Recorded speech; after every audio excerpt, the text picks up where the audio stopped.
Para entender un poco la historia hay que saber dónde inicia. ¿Cuáles fueron los inicios de Sendero Luminoso en nuestro país? Sendero Luminoso nace en el año de 1970 por la iniciativa de Abimael Guzmán, con la idea de consolidar un partido diferente, un partido revolucionario y libre, de lo que él consideraba deformaciones o hasta incluso desviaciones, por los grupos políticos que ya en su momento existían en nuestro país, y por su gran ineficiencia y por la centralización de Lima. Basándonos en un ámbito más general, mundial, en esos tiempos se veía mucho la inspiración del marxismo y de la Unión Soviética. Ante todo el caos que se vivía en nuestro país y vaya la desconformidad de los gobiernos militares y su abusiva entrada a nuestro gobierno, se crean diversos grupos izquierdistas, pero justo el 17 de mayo de 1980, Sendero Luminoso se pronuncia, declarando su lucha contra el Estado con la quema de las famosas ánforas en la comunidad de Kushki, siguiendo con toda una masacre en nuestro país. La inestabilidad y el terror que vivía la sociedad peruana en aquellos tiempos, el Estado empezó a actuar. Se empezaron a diseñar diferentes operaciones, de la mano del presidente en ese entonces, Alberto Fujimori, y su asesor, Vladimiro Montesinos, siendo una de las operaciones más importantes para la caída del terrorismo en nuestro país, Chavín de Guándar, siendo creado para la liberación de rehenes en la Embajada de Japón. Para el 22 de abril de 1997 ya se empezaron a ver resultados. Fueron liberados 72 rehenes, que habrían pasado 126 días. Estos siendo secuestrados por el movimiento revolucionario Tupac Amaru, otro grupo terrorista que habitaba en nuestro país, logrando darle un gran golpe al terrorismo, ganando una de las más importantes batallas que nos brindó la oportunidad de ganar esta guerra, siendo 14 miembros del MRTA los que se colocaron en la embajada japonesa. Después de la matanza, del terror, de separar a familias, de dejar huérfanos a niños, de acabar con la vida de autoridades, llega la caída de Sendero Luminoso, que entre comillas era la caída de Sendero Luminoso, ya que quien realmente cayó fue Abimael Guzmán, uno de los principales líderes. El 12 de septiembre de 1992, gracias a la Operación Victoria, se logra allanar una de las tantas casas de ese grupo terrorista. Una vivienda en el distrito de Surquillo es donde se logra capturar al mayor genocida de este país, siendo Arana Franco su mayor proveedor, el más íntimo de Abimael Guzmán, el que es capturado y brinda la ubicación de donde se encontraba el líder terrorista. Voy a hablar sobre el contexto histórico y social del Perú, sobre todo abordar en la situación política y económica previa del país en las épocas del terrorismo. En la década de 1970 el país vivió un periodo de dictadura militar.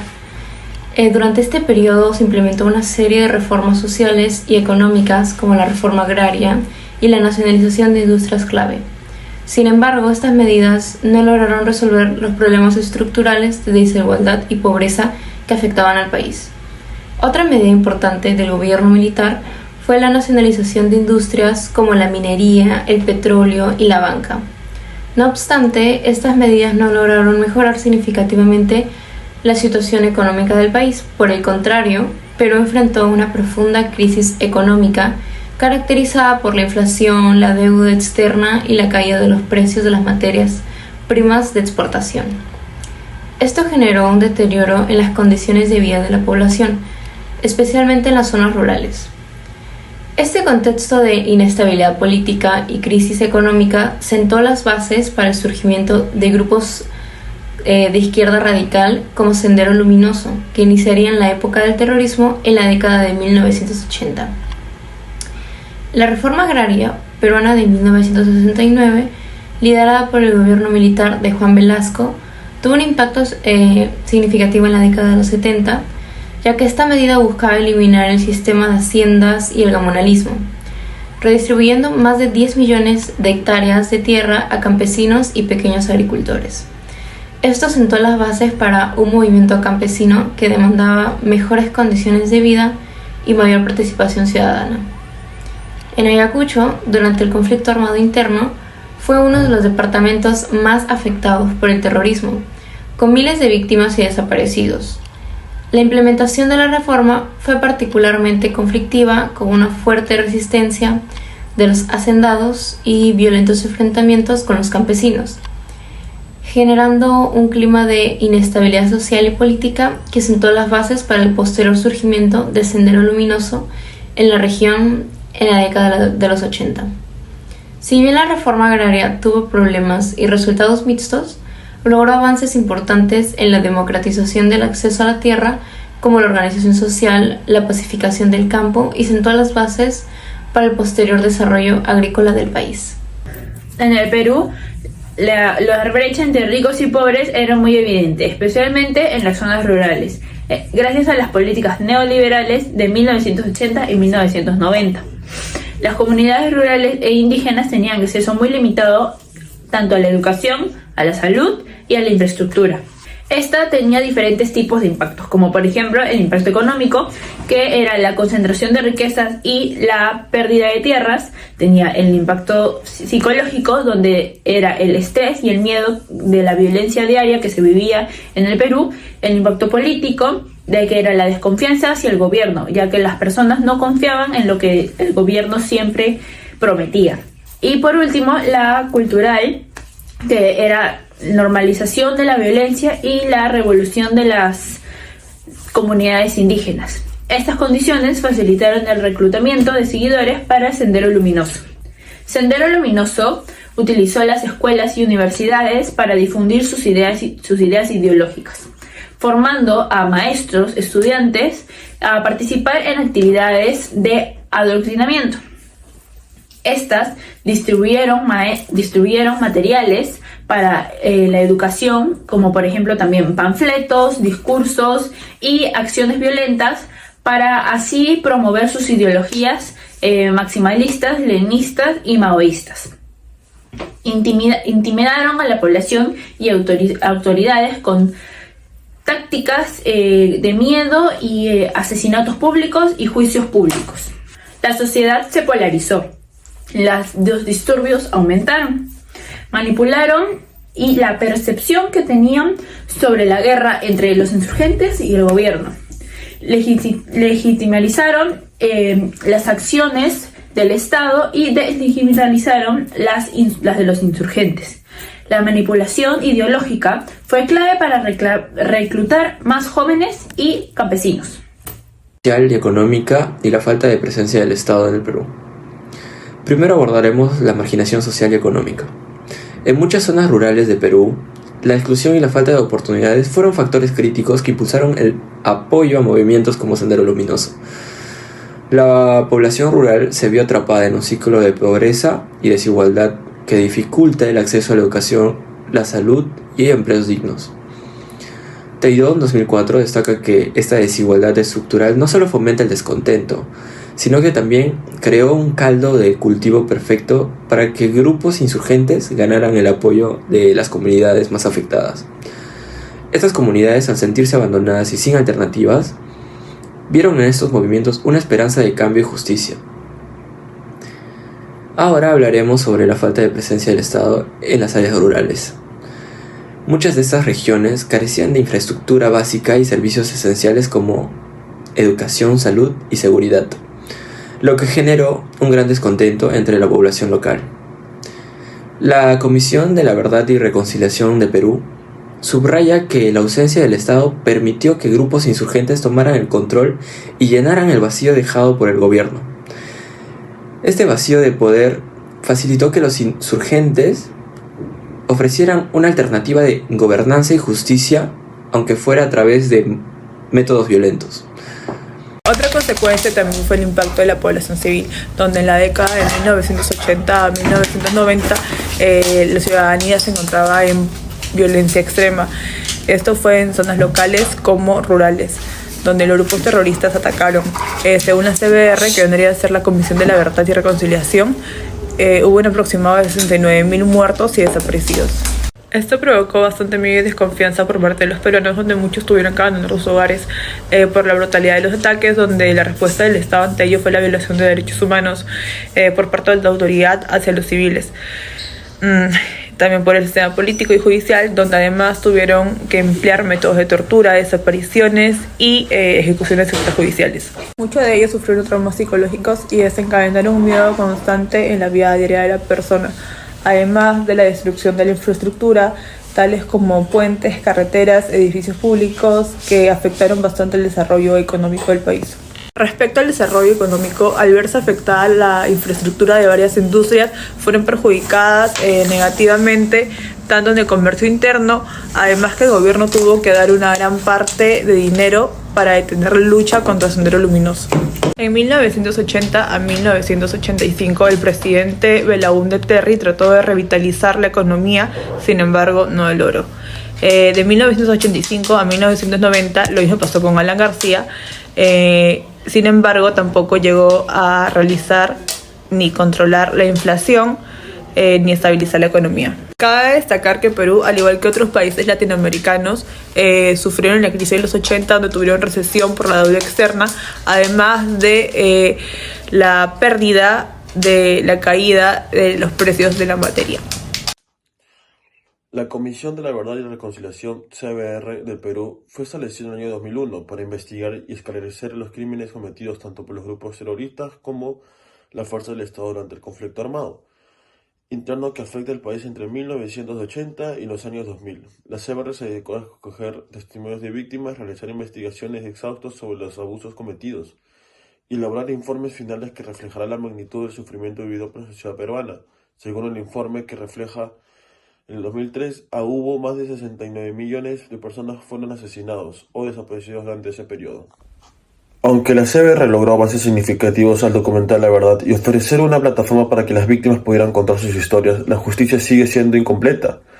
Muchos casos documentados por la CBR no han resultado en juicios o condenas y las víctimas continúan esperando justicia. La falta de una respuesta judicial efectiva han generado críticas sobre la implementud prevalente y la necesidad de fortalecer el sistema judicial para asegurar que todos los responsables se enfrenten consecuencias por sus acciones. El principal fundamento fue la falta de preocupación del gobierno por esas zonas. Estaban olvidadas, la gente era muy pobre, no le alcanzaba para comer. Entonces eso fue lo que propició la creación de ese grupo llamado Sendero Luminoso. Afectó la estrategia militar de Sendero Luminoso a las comunidades rurales. Sí, Sendero Luminoso no obraba militarmente. Ok, entonces tu respuesta a eso sería que no tiene nada que ver. No, Sendero Luminoso era un grupo armado, subversivo. Entonces lo que hicieron, ¿cómo es que los afectó a las comunidades rurales? No los afectó. Claro, porque ellos invadieron a esos centros de comunidades y le quitaban sus terrenos, los mataban. Sí. ¿Qué impacto tuvo la captura de Abigail Guzmán en 1992 en la dinámica de Sendero Luminoso? Bueno, uno de los impactos fue haber capturado al hombre más importante de Sendero Luminoso, el más sanguinario, que ha causado daño al Perú, ¿no? Dando la orden para aniquilar a personas importantes, destruir entidades públicas como también privadas, que eso afecta al Estado peruano, ¿no? Esa fue una de las principales, ¿no? Que se ha logrado la captura del líder importante, Abimael Guzmán Reynoso, ¿no? Es un personaje responsable de todas las muertes, de todos los atentados que ha habido acá en el país, en el Perú, ¿no? Y esa captura ha sido relevante porque esa ha sido sabido a nivel mundial, se podría decir, ¿no? con esa captura importantísima que es el sanguinario de Abimael Guzmán Reynoso, alias el camarada Gonzalo. Ok. Dígame, ¿cuáles han sido las principales críticas a las estrategias empleadas por el gobierno peruano en su lucha contra Sendero Luminoso? Bueno, se podría decir que de las críticas ha habido muchas, ¿no? Muchas críticas. Una idea tenemos, pues, ¿no? De que Sendero Luminoso obligaba prácticamente a personas para que se incluya o se integre en la fila del Sendero Luminoso. A veces las personas no oponían resistencia o no querían integrar, pero Sendero los amenazaba diciendo, no, por decir, si tú no apoyas al partido o no te enrolas en la fila del Sendero, vamos a atentar contra tu familia, ¿no? Entonces ellos por temor tenían que integrarse a la fila del Sendero Luminoso, ¿no? Entonces, a raíz de eso, la policía pues comienza a realizar las capturas, ¿no? Lógicamente que dentro de esa captura también había gente que la verdad no eran, sino se sentían obligados, pues, ¿no? Se sentían amenazados, pero no eran verdaderos senderistas. Pues yo lamentablemente pues caía en las redadas, en la batida, en los operativos que se hacía, caía y bueno, se iban presos, pues, ¿no? Pero ya revisando, ¿no? Haciendo las investigaciones, ya se ha llegado a saber, pues, ¿no? De que esas personas no tenían que ver nada y tenían que salir en libertad. Aparte de eso también que como el gobierno, bueno, se había creado la unidad de inteligencia, ¿no? Y ¿cómo se llama esto? Cuando el gobierno, pues, al saber, ¿no? La policía al saber de que Sendero se había desplazado hacia la ciudad, ¿no? Se toma conocimiento, pues, que en Barrios Altos, acá en Lima, ¿no? Se toma conocimiento por intermedio de inteligencia de que Sendero Luminoso estaba realizando una actividad para recaudar fondos, ¿no? Para el partido de Sendero Luminoso. Pero se dio la casualidad de que justamente en ese mismo local se estaba llevando también una actividad también ahí, que era una actividad que estaba dentro de lo normal, ¿no? Organizado por otro grupo de personas que no tenían que ver nada con Sendero. Pero ¿qué pasa? De que como el personal de inteligencia se había metido también a esa actividad, ¿no? Personas integrantes de Sendero habían sacado como dice la presencia del personal policial de inteligencia ahí.